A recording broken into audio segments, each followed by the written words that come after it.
Hail hit London on Friday. It was the end of March, which was wet and windy during a thunderstorm. Ice hit central London, despite the news that the temperature will reach 20 degrees Celsius on the moon April.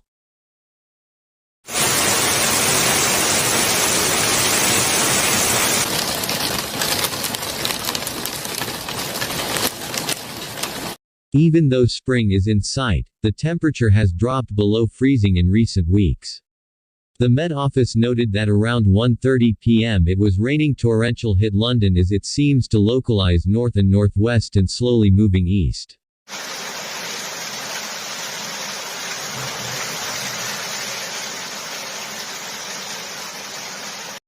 Overnight frosts are also expected in parts of England, freezing temperatures to the South Hampshire and rain like winter in the Pennines and North Wales.